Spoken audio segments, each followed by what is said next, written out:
I work with an organisation that helps communities around the world to translate the Bible into their indigenous languages. There are about 7,000 known languages to date, and as an organisation we're very interested in words.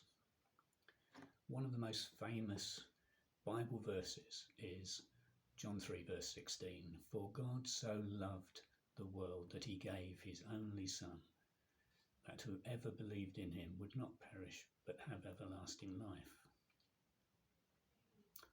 In our English language, we have the one word for love, and that can cover a multitude of things. I love my wife. I love Indian food. I love DIY TV programs. I love God. And we sort of know how to differentiate that my love for my wife is more important and significant than my love for DIY programs.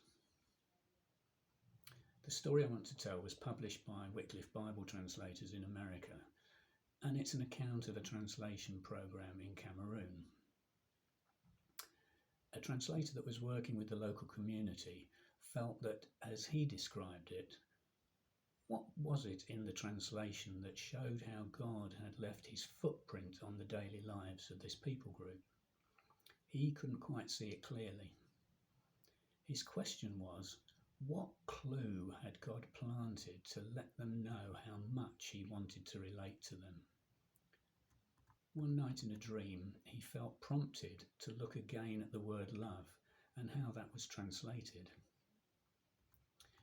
He'd learnt that every verb in that language had three endings, one with an I, one with an A, and one with a U. When he looked at love, he could find an ending with I and one with A, but not for you. The words being divi, divar, divu. My pronunciation may not be perfect. He sat with the translation committee and influential community leaders and asked a question. Now, I need to say that the relationship between men and women in different cultures can be different to those we experience, so the answers to these questions may seem odd to us. Could you love your wife? Could you divi your wife? They said yes. That meant that the wife had been loved, but that the love had gone. Could you devour your wife, he asked. Yes, they said, that kind of love depended on the wife's actions. She would be loved as long as she remained faithful and cared for her husband well. Could you love your wife? Could you devour your wife? They all laughed. Of course not, they said. If you said that, you would have to keep loving your wife no matter what she did. Even if she never got your water, never made your meals, even if she was unfaithful, you would be compelled to just keep on loving her. No, we would never say devout, it just doesn't exist.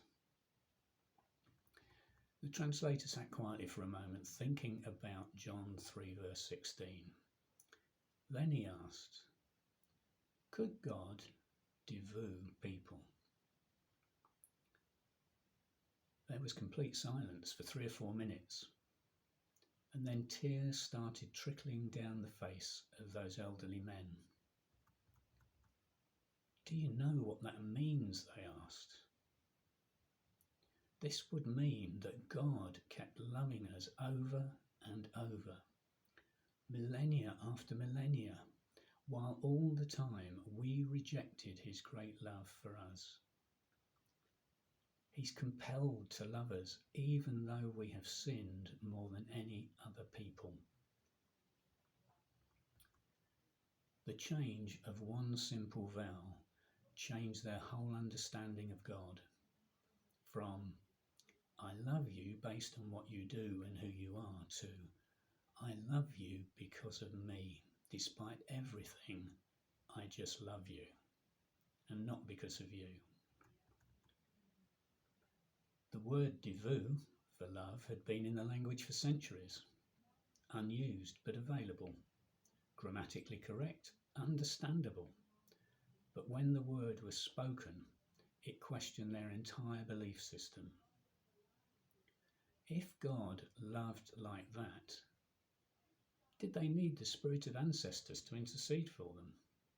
Many decided no. And those that chose to follow Jesus grew from a few hundred to several thousand.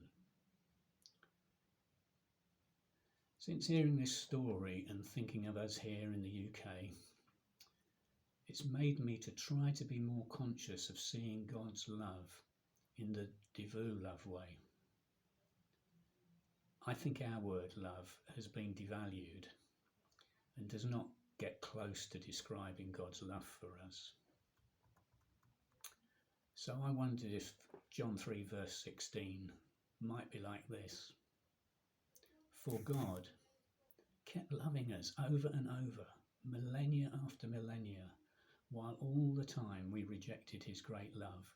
He is compelled to love us, even though we've sinned more than any people. And so he gave his only Son, so that whoever believes in him will not perish, but will have everlasting life.